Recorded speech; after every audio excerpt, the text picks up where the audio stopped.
त्योहार पूरे देश में धूमधाम से मनाया गया, लेकिन उत्तर प्रदेश की राजनीति में यही त्योहार बयानबाजी का एक मंच बनता दिखा, जहां एक तरफ संभल से सीओ अनुज कुमार चौधरी के बयान ने सत्ता के गलियारों में धूम मचाई, तो वहीं सीएम योगी आदित्यनाथ ने अनुज चौधरी के खुल के समर्थन में खड़े होने की हिम्मत दिखाई। इस सब के बीच लगातार अखिलेश यादव उत्तर प्रदेश की भाजपा सरकार और योगी की पोल खोलते नजर आए। आम जनता से बोलते रहे कि दूषित राजनीति के तहत भाजपा हिंदू मुस्लिम को आपस में बांटने की कोशिश कर रही है। इन सब के बीच राजधानी से तकरीबन 200 किलोमीटर की दूरी पर पलिया यानी लखीमपुर से अखिलेश यादव के एक सिपैल सलार ने आम जनता के बीच इंसानियत का वो संदेश दिया जिसे बोल पाना बहुत ही आसान नहीं लगता है। संदेश भी कोई ऐसा वैसा नहीं था। संदेश जुड़ा हुआ था पिछड़ा, दलित और अल्पसंख्यकों से, उसकी जरूरत से और इंसानियत के उस दर्द से जिसे सिर्फ सपा के सिपाही महसूस कर रहा था। जहां एक तरफ त्योहारों के समय बयानबाजी का दौर चल रहा था, तो वहीं सपा के इस मजबूत सेनापति ने आखिरकार पलिया में ऐसा क्या कर दिया जो आज के पॉलिटिशियन और वर्तमान की पॉलिटिक्स पर बहुत बड़ा तमाचा है। माननीय योगी जी को इस तरीके से प्रचार नहीं करना चाहिए। महाकुंभ कर करके हजारों लोगों की जान चली गई। देखिए, कुंभ कोई नया नहीं चल रहा है। 2012 में हमने भी कुंभ कराया था। माननीय आजम खान साहब मंत्री थे और प्रभारी भी थे। एक जान नहीं गई थी। योगी जी कह रहे हैं ये गिद्ध कहाँ से आ गए हैं। उनकी भाषा सुन लीजिए, जो कि जनता के बीच बहुत आक्रोश है। अपने किसी परिजन को ढूंढना उनको गिद्ध बताया जा रहा है। कानून व्यवस्था बस से बदतर होती जा रही है। दिन दहाड़े एक पत्रकार को गोली मार दी जाती है। लखीमपुर के अंदर गोली मार दी जाती है। बलिया एक अड्डा बन गया है ड्रग्स का, और जो कि प्रशासन पूरी तरीके से विफल हो गया है। यहाँ के ऊपर मड पंप लगा करके बालू का इतना भयंकर तरीके से खनन किया गया है प्रशासन और शासन की मिली भगत से, जो कि 2 महीना तक की रास्ता पूरा बंद रहा है। हम लोग सरकार से यही मांग करते हैं, शारदा के 5 किलोमीटर उधर और 5 किलोमीटर पश्चिम, 5 किलोमीटर पूरा तटबंध लगा करके शारदा को सीधी किया जाए। जो ये बाढ़ इलाका जो है इसको मुक्त किया जाए बाढ़ से। नमस्कार, मैं हूं पीयूष मणि अवस्थी। आप देख रहे हैं इंडिया जंक्शन की खास पेशकश राजनीति का बायोस्कोप। दरअसल हम जिस शख्स की बात कर रहे हैं वो कोई और नहीं बल्कि लखीमपुर पलिया का एक समाज सेवी, समाजवादी पार्टी का मजबूत सिपैल सलार है, जो लगातार जनता की सेवा में तत्पर रहता है, हर वक्त खड़ा रहता है। होली के दिन भी और होली के बाद भी। उस शख्स का नाम है रेहान खान, जिसने इंसानियत की नजीर लिखी, वो इबादत लिखी जो अमिट है। बयानबाजी के इस दौर में समाजवादी पार्टी के प्रदेश सचिव रेहान खान ने पलिया में पूरी कमाल संभाल रखी है। अखिलेश यादव के मंसूबों को कामयाब करने के लिए रेहान खान दिन रात एक कर रहे हैं, आम जनता के बीच में, और यहाँ पर उनकी जरूरत को समझने के लिए दिन रात खड़े रहते हैं। होली के मौके पर पिछड़ा, दलित और अल्पसंख्यकों को लेकर रेहान खान ने आयोजित की गई जनसभा में मुख्य अतिथि का जिम्मा निभाया।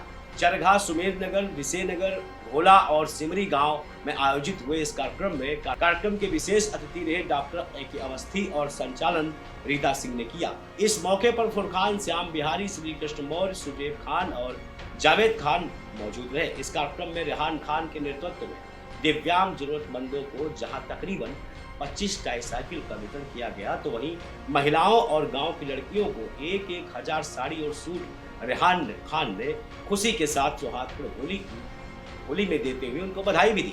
अपने स्क्रीन पर आप देख सकते हैं कि किस तरह से रेहान खान और उनकी टीम ने जनता के बीच जाकर ट्राईसाइकिल बांटने का काम किया। सूट और अन्य जरूरतों के सामान भी लोगों तक पहुंचाए। दरअसल इस कार्यक्रम का मकसद जहां होली को खुशियों के साथ मनाना था, तो वही समाजवादी पार्टी का मुख्य एजेंडा था पिछड़ा, दलित और अल्पसंख्यक वर्ग को एक साथ एक सूत्र में बांधना। कार्यक्रम में विशेष अतिथि के तौर पर पहुंचे डॉक्टर अवस्थी ने पिछड़ा, दलित और अल्पसंख्यक यानी पीडीए को लेकर की गई मीटिंग और अपनी आगामी रणनीति के बारे में क्या कहा, जरा आप भी खुद सुन लीजिए। आज यहाँ पे पीडीए की कुछ गाँव में अभी जैसा रेहान भाई साहब ने बताया कि हम लोगों ने बैठक करी थी। होली का त्यौहार है। ये सरकार हिंदू, मुस्लिम और जातियों में, धर्मों में बांट करके लोगों को संविधान की अवहेलना कर रही है। बाबा साहब का संविधान जो था सबको एकजुट करके एक समान बनाने का लक्ष्य था, उसको तोड़ रहे हैं और उसको तोड़ करके अपनी राजनीतिक रोटी भुनाना चाहते हैं।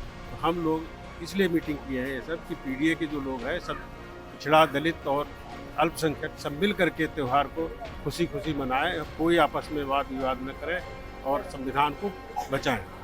चिकित्सा से जुड़े हुए आप हैं, चिकित्सा के क्षेत्र में क्या यहाँ पे पिछड़ापन है, क्या कहना चाहेंगे? चिकित्सा के क्षेत्र में जैसा यहाँ की जनता भी जानती है, सरकारी अस्पताल एक सामुदायिक स्वास्थ्य केंद्र पलिया है, वहाँ का हाल क्या है, वहाँ पे विशेषज्ञ उपलब्ध नहीं है।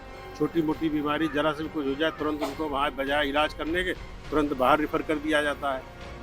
और यहाँ पे कोई न चाइल्ड स्पेशलिस्ट भी नहीं है, हम ही सरकारी मरीजों को भी हम ही लोग देखते हैं। इसके अलावा यहाँ पे माहौल इतना ख़राब कर दिया गया है, इतने फर्जी अस्पताल और झोला छाप डॉक्टरों की बाढ़ ला दी गई है कि कुछ पूछो नहीं। किसी सरकार में ऐसा नहीं हुआ। यहाँ तक कि हमें सुनने में आया संपूर्ण नगर में फर्जी नर्सिंग सर्टिफिकेट तक जारी किए जा रहे हैं। थाने में काफ़ी वहाँ पे लोगों ने शिकायत भी की, लेकिन सब लिपापोती कर दी। तो अभी आपने सुना कि डॉक्टर अवस्थी का कहना है कि पिछड़ा, दलित और अल्पसंख्यक को जिस तरह से भाजपा सरकार बांटने की कोशिश कर रही है, तो पीडीए की एकता जुड़े हुए सभी फार्मूले पर अखिलेश यादव ने इस सब को एक साथ एक मंच पर लाने की कोशिश में जुटे हुए हैं। और उनकी इस कोशिश में रेहान खान के नेतृत्व में हम सभी मेहनत कर रहे हैं ताकि आने वाले 2027 के चुनाव में जातियों में बांटने वाली राजनीति का खात्मा किया जाए। कार्यक्रम के मुख्य आकर्षण बिंदु के रूप में पहुंचे मुख्य अतिथि रेहान खान ने हमेशा ही जहां लोगों के लिए अपना दिल बना रखा, तो एक समाज सेवी के रूप में लगातार अपनी कोशिशों को जारी रखा। रेहान खान ने कार्यक्रम में पहुंचकर जहां पिछड़ा, दलित और अल्पसंख्यक एकता की बात दोहराई, तो वहीं अंग्रेजी हुकूमत की गुलामी और वर्तमान सत्ता में चल रही टैक्स की जमाखोरी को लेकर सरकार को कड़ी-कोटी भी सुनाई। सुनिए जरा क्या कहते हैं रेहान खान। कुंभ कोई नया नहीं चल रहा है। 2012 में हमने भी कुंभ कराया था, माननीय आजम खान साहब मंत्री थे और प्रभारी भी थे।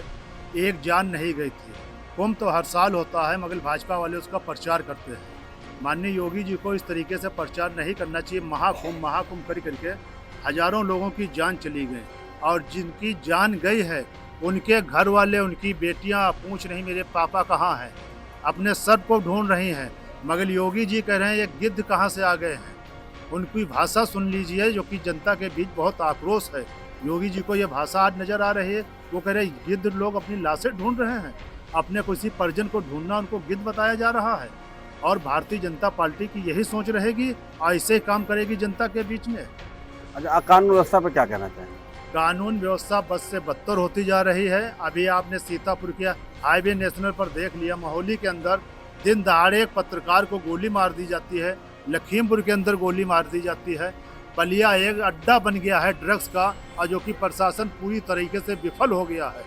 और हमारा ये जिला जो है बलिया विधानसभा 137, ये बाढ़ ग्रस्त इलाका है। यहाँ के ऊपर मड पंप लगा करके बालू का इतना भयंकर तरीके से खनन किया गया है प्रशासन और शासन की मिली भगत से ने, जो कि 2 महीना तक की रास्ता पूरा बंद रहा है। लोगों की जान चली गए हैं, लाशें पैरती रही शारदा के अंदर, सारा निकास बंद हो गया, इलाज नहीं मिल पाया और 2 महीने तक रास्ता बंद रहे। हम लोग सरकार से यही मांग करते हैं, शारदा के 5 किलोमीटर उधर और 5 किलोमीटर पश्चिम, 5 किलोमीटर पूरब तटबंध लगा करके शारदा को सीधी किया जाए। जो ये बाढ़ इलाका जो है इसको मुक्त किया जाए बाढ़ से। और ये भारतीय जनता पार्टी की सरकार में किसी तरीके से हम लोगों को नहीं उम्मीद है ये कोई काम होगा। ये सिर्फ समाजवादी सरकार बनते ही पहली कैबिनेट में हम इसको तटबंध लगाने का काम करेंगे। और जो लखीमपुर से पलिया तक की 4 लाइन हमने जो पास किया था वो बनी नहीं है, इसको 4 लाइन पास करने का काम करेंगे पहली कैबिनेट के अंदर। और हर साल युवाओं को 10 लाख युवाओं को हर जिले से ने उनको नौकरी देने का काम करेंगे। और जो बहू बेटियों के साथ जो छेड़छाड़ की घटना आए दिन जो उत्तर प्रदेश नंबर 1 प्रदेश बन गया है, ये एकदम जड़ से खत्म करने का काम समाजवादी सरकार में होगा।